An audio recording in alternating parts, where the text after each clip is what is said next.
Welcome to the reading of Turning 25 on my 52nd birthday. This is a story of my life right after my divorce as I grew into a new woman. Please comment any questions on the video below. I'll get back to them as soon as I can. And thank you so much. Please like and subscribe also. Thanks. Chapter 47 and 48. Now off to Seattle, and then she would be home for a week, and then off to Orlando then the last week of the month. This was a busy travel month for her. She only made one trip from December through February because of the move. It was just too hard to try to pack and deal with things at home and try to travel. She decided to keep her travel really light. She was certainly paying for it this month. This trip was for the most part uneventful. She arrived on Monday morning, grabbed lunch, went to the office. She was working on a special project, but she was not quite as ready as she wanted.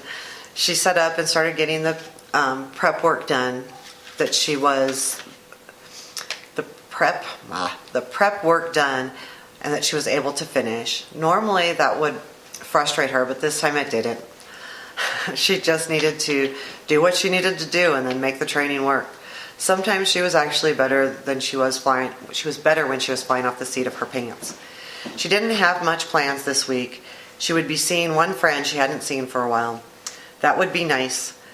But the rest of the time she would probably just hang out at the hotel and maybe go sit in the hot tub. The training would be fairly mundane and would not take a lot of brain work. She was already thinking that she would probably be leaving her job. Veronica realized that much of her unhappiness was not being challenged and using her brain. She really enjoys using her brain. She knew she needed something different. She just needed to figure out what to do. Veronica met with a lady that she had met a while back when she was doing an implementation a couple of years ago.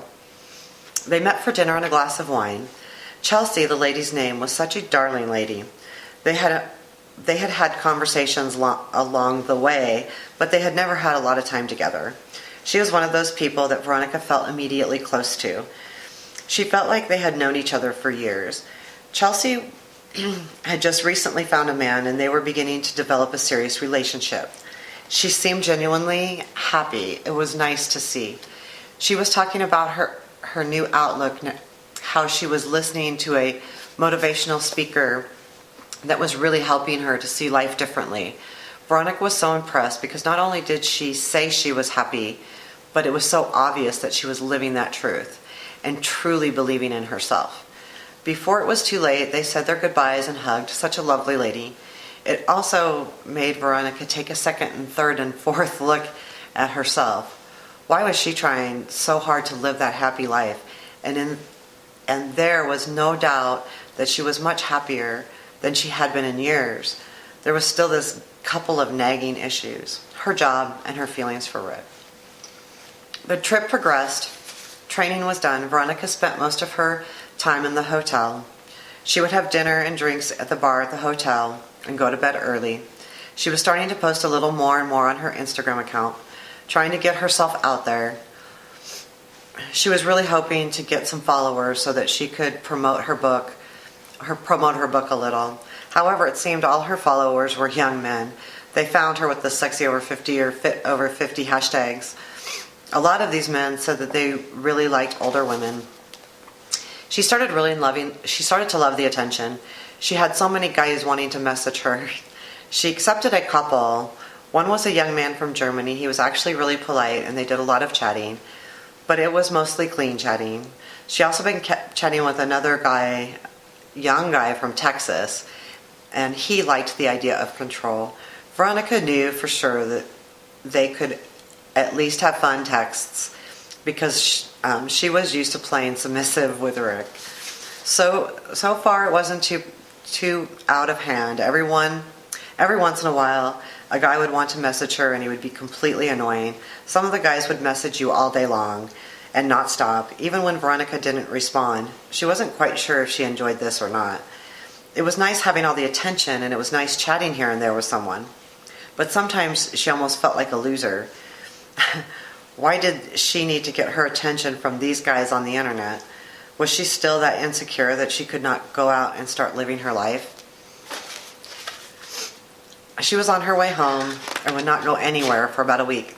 She could just be home and do laundry, catch up with her daughter, and relax. She always loved coming home, but she always dreaded coming into work when she was in Denver. What was she really going to do? What else could you do for a living? Yes, it would be great if she could do something with dance or tarot cards to make money. But she had to be realistic. She wasn't going to make any money doing that. She needed money because she had a mortgage and bills. How wonderful would it be to actually do something you enjoyed for a living? Veronica was home for a week, and there really wasn't much going on. She went to work and played on her phone. She was messaging with a few of the guys from Instagram, but this was becoming less and less fulfilling. She really was so stuck with what she wanted to do.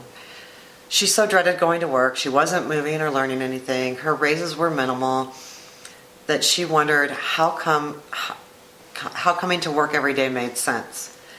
Of course, we worked for a paycheck, but Veronica always took pride in moving up in a company, or at minimum, learning something. She wasn't doing either of those right now. She was heading now to Orlando, where she would spend 3 days. This was usually a fun trip. She enjoyed most of the people there. She flew in on a Monday morning, got a great car to rent. They gave her a Mustang convertible 6-speed. It had been so long since she had driven a stick, she wasn't quite sure if she could.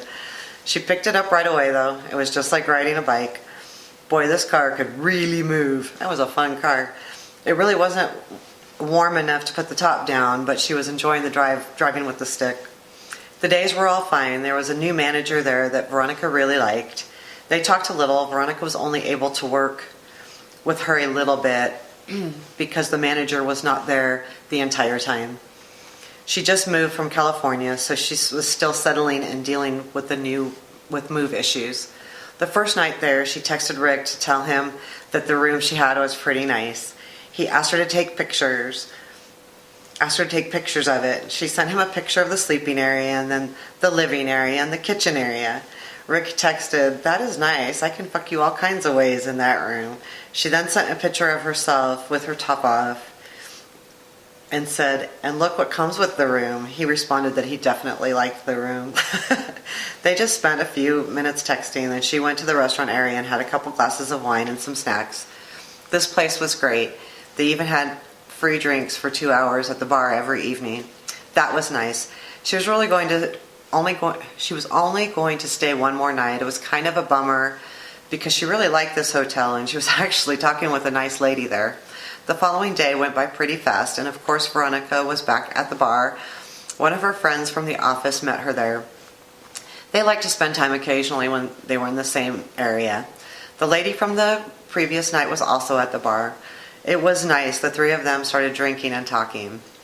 Later in the evening, Veronica had talked about how unhappy she was at her job, how she really did believe that if she was a man, she would be making more money and would be at least a director. She did believe that her lack of movement was partly due to being a woman. They all ended up drinking quite a bit and staying up way too late, but it was so much fun. They had great conversations. This is the part of traveling that Veronica so enjoyed. She really had met some fascinating people over the last couple years. Wednesday was a good, quick day. She headed to the airport right after lunch. The flight was uneventful and she was home in no time. Sometimes days go by so quick. Sometimes years go by so quick. She was glad to be home, but she was not looking forward to going to work. Thursday was her birthday. She was turning 53. She didn't feel 53 at all, but sometimes that number just seemed really old. She was in the best shape of her life. She had energy. She looked great and felt good most of the time, but she dreaded going into the office. This morning was no different. What was a bummer, there was no one there to go to lunch with on her birthday. It was just kind of a drag. She took an early lunch, spent about an hour. She had a glass of wine and a nice big burger. When she got back to the office, she took a walk. During the walk, she felt this really awesome calm. It was almost surreal. She didn't feel any emotion, none at all. She was just calm. Then thought, I have to quit my job. It almost felt like her angels were telling her. It was so clear that was what she needed to do. She went back to her desk, proceeded to write up her resignation letter. It took her a solid hour. She then texted Rick to tell him that she had the letter written and she wanted to talk to him about it before she sent it in. He didn't respond immediately, which was nothing new, and she didn't expect him to either. She waited a little bit, and then she had that feeling again, just that real calm feeling, and she thought to herself, you don't need to talk to him. This is something you just have to do. She read the letter one more time, emailed it to her boss. She texted Rick saying never mind, to not worry about calling. She decided that she just needed to quit. He called her about an hour later and almost felt panicked. He said, I'm so sorry I didn't call. I was at school with my son, and Veronica told him to not even worry about it. She sent it in because she didn't want to wait. It just needed to be done. They talked for a little bit. He was floored that she could do that without having another job first. But she could explain to him correctly how this just needed to happen. The next day, her boss called her and told her that she really surprised him. But he needed her to come to Seattle and do some training next week before her surgery. There was no other real talk, so she booked a flight. She gave 6 weeks' notice, but mostly because she would be out an entire week with her surgery and then half the next week. This would give her company 4 weeks to work with her and cover any training that they needed.